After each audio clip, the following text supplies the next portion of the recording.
what it feels like as a United Way team member when you're out and about in the community and you see us there and know the impact that we're having with the folks that we're working with. Absolutely. It's a great feeling. This is Hourglass, the podcast of United Way of King County in Seattle. Up next, a conversation with United Way Chief Impact Officer Regina Malveaux, who will talk about how we spend our time making a difference in communities through service and advocacy. I'm your host, Joe Burris. Thanks for tuning in. Have you ever heard of the STAR method?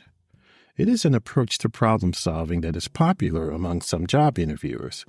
They ask prospects to use the STAR method to describe how they handle certain situations. The word STAR in STAR method is actually an acronym. The S is for situation, or the problem or issue at hand. The T is for task, defining a solution to that problem. A is for action, which is acting on that solution.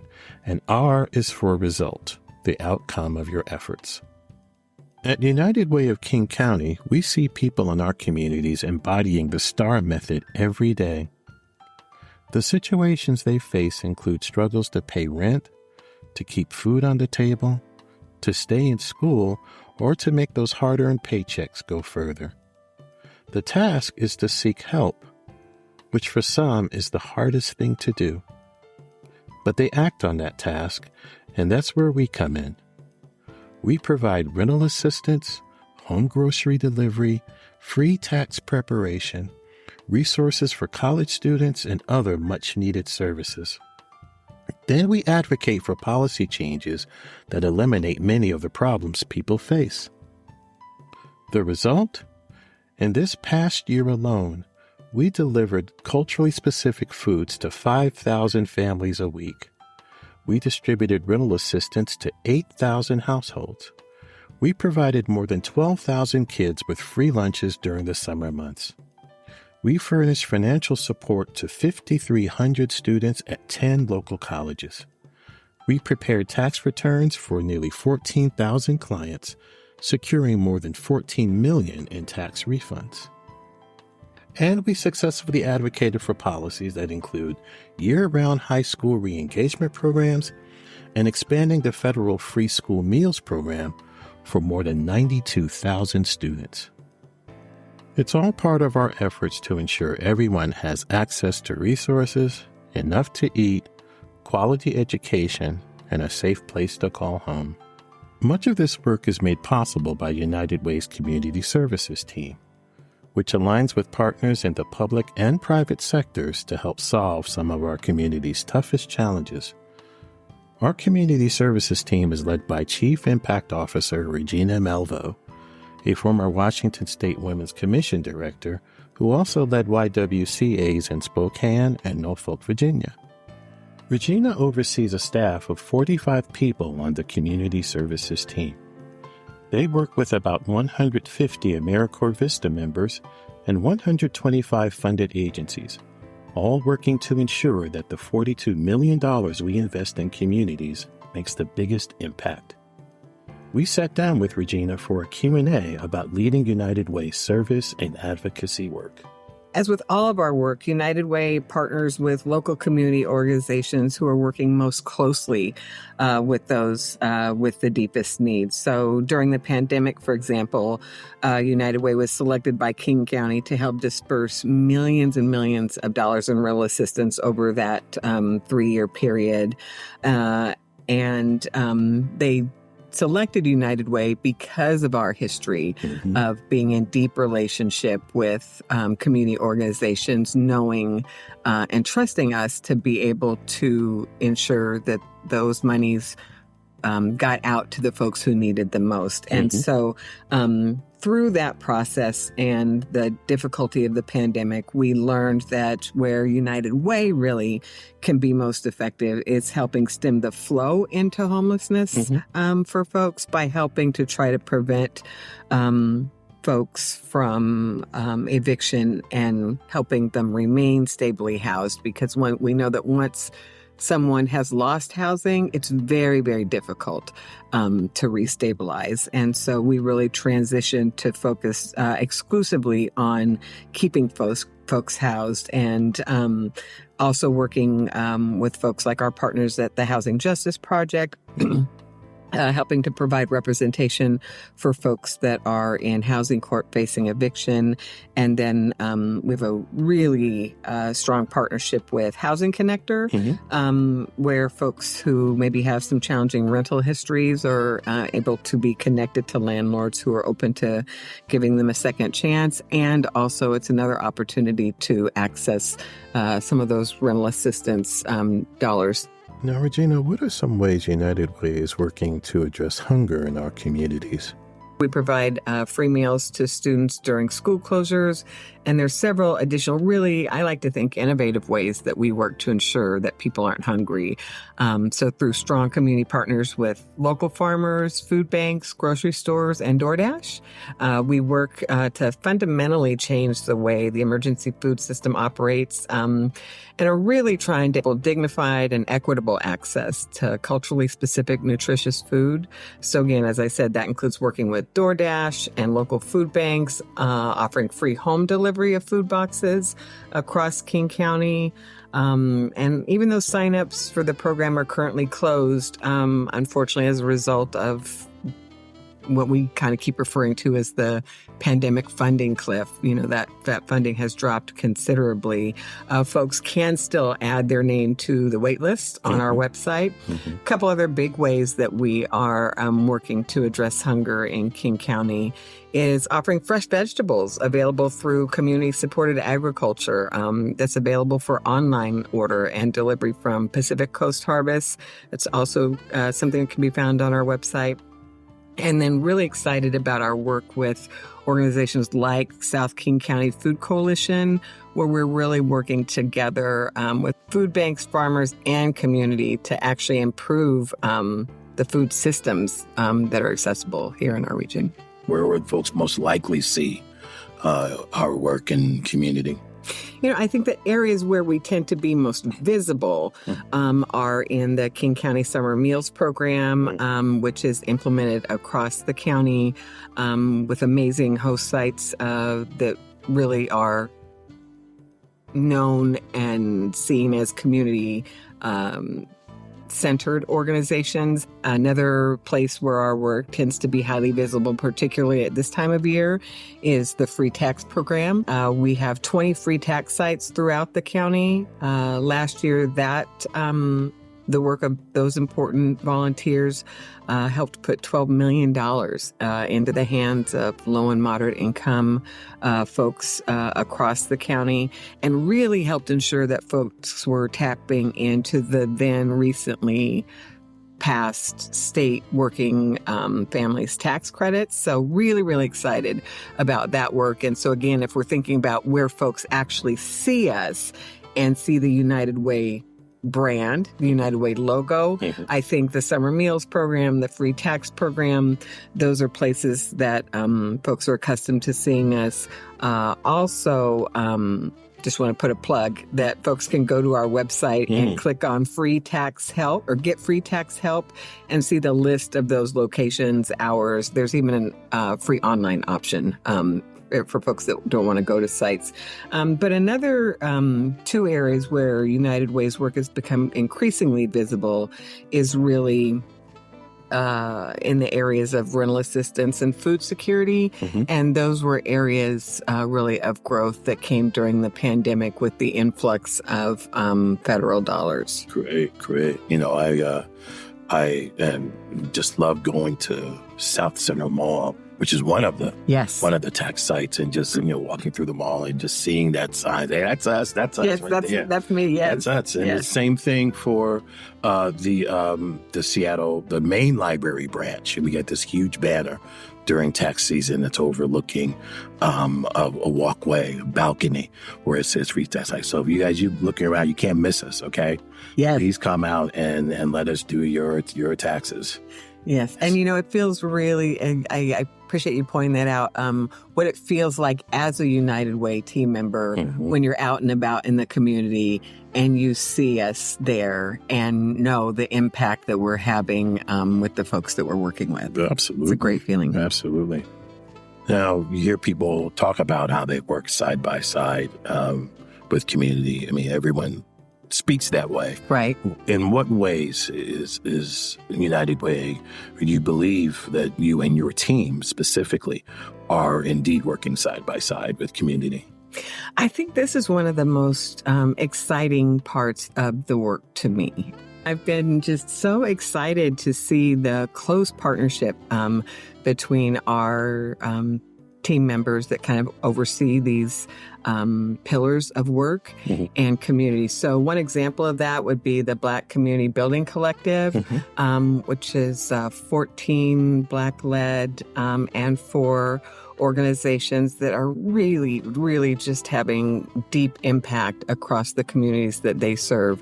And our staff are, I'm almost going to say, embedded in their monthly meetings.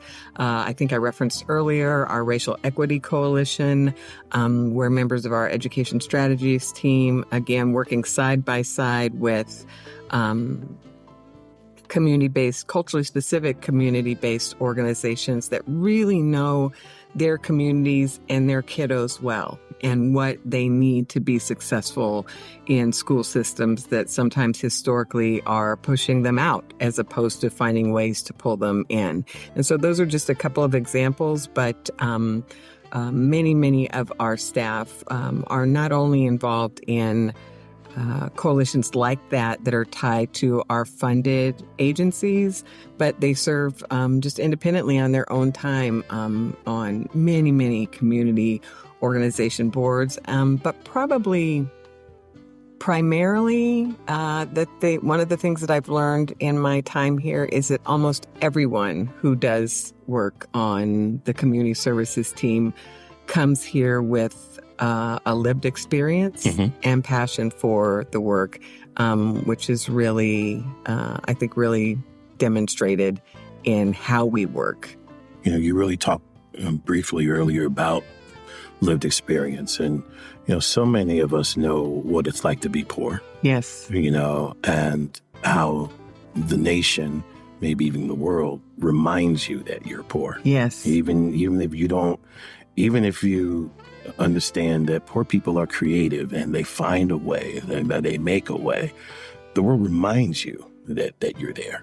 And the indignity in that. Exactly. Yes. Exactly. You know, and it's good for me doing this work. I wouldn't know of any other way to be, because I'm looking at so many people that we help, and I do see myself, and I do see the people that I came up with, and I do have this strong yearning, just as I was able to navigate my way out, to help to show someone else the way to get out. Absolutely. And, you know, I want to thank you actually for the work that you do.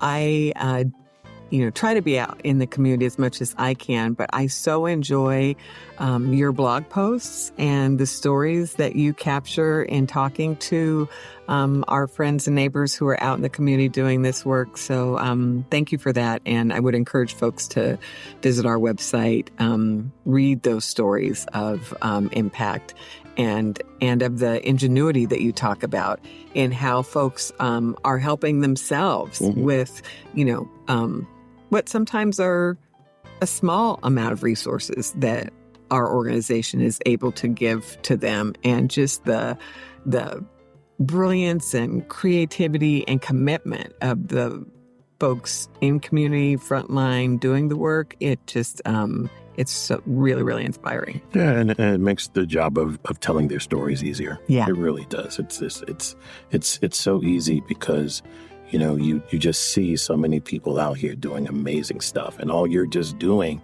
is showing their story to a broad audience. Absolutely. Absolutely. You know, right now you have a nation that is so remarkably polarized politically. You do something and someone might say that gives the appearance of this or it gives the appearance of that.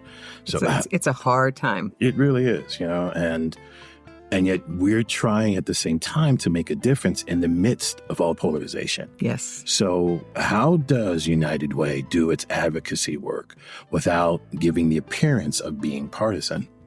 Well, Joe, the reality is poverty is not partisan. Poor folks, run the political spectrum, and those who are in elected office, the same.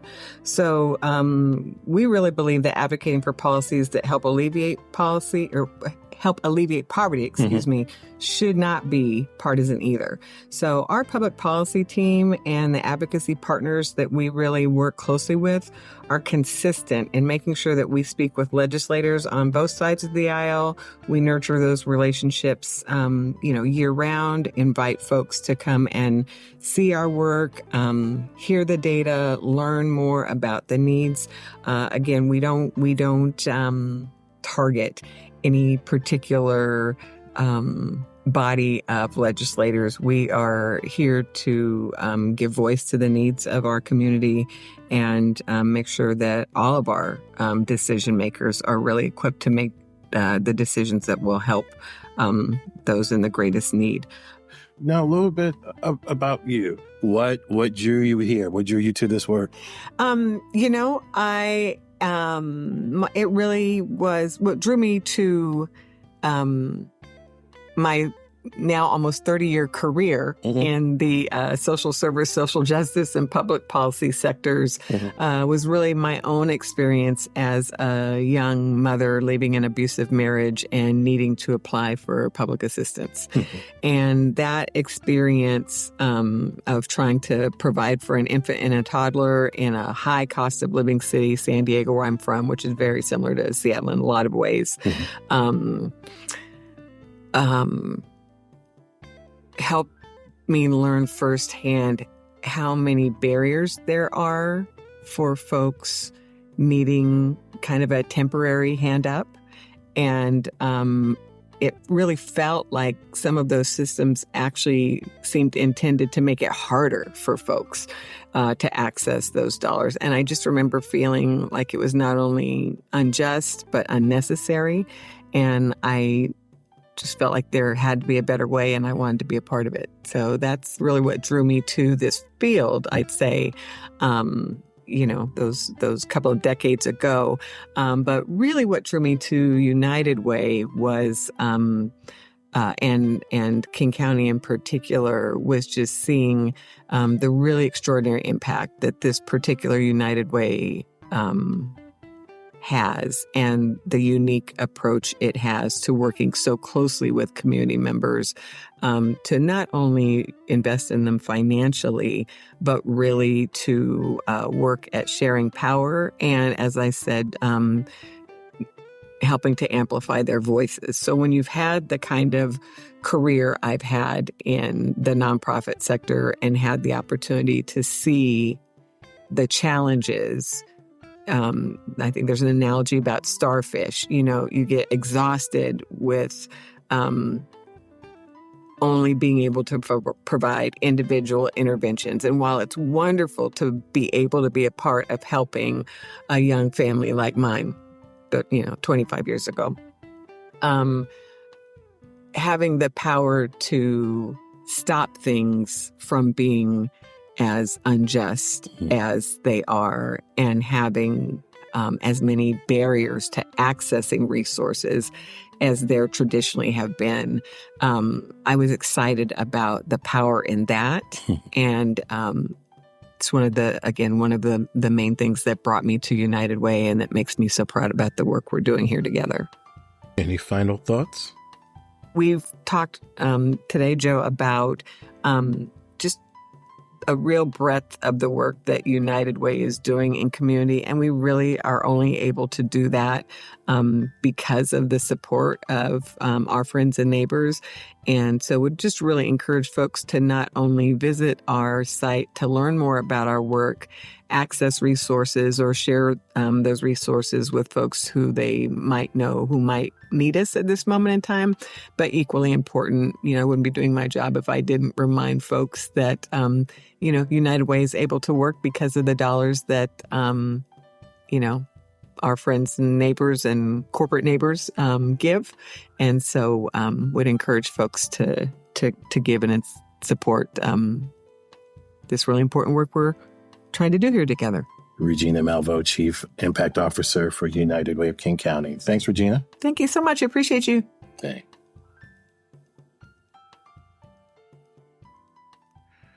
United Way of King County partners with local organizations to help keep our neighbors housed through rental assistance. Those partners include Neighborhood House, a Seattle-based organization that builds community and increases access to housing, health, education, and economic opportunity throughout King County. Neighborhood House encourages Seattle residents seeking rental assistance to apply for a City Housing Choice Voucher. The Seattle Housing Choice Voucher Program helps low-income families, individuals, seniors, and people with disabilities pay their monthly rent for apartments or houses within the city. For more information, log on to Neighborhood House's website, nhwa.org.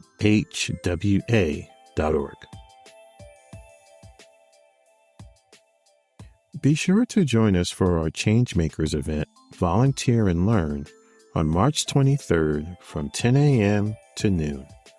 Members of United Way staff will lead a session on United Way's post-secondary education and systems change initiatives. For more information, log on to uwkc.org/events. At United Way of King County, we are working side by side with communities to build an equitable future for everyone. Hourglass United Way is a podcast that highlights how we and our partners spend time making a difference in our communities. Our work is made possible by the generous donations from people like you. Please send comments and suggestions about our podcast to hourglassunitedway@gmail.com. To learn more about our work or to support United Way, log on to uwkc.org. I'm your host, Joe Burris. Thanks for listening. Until next time.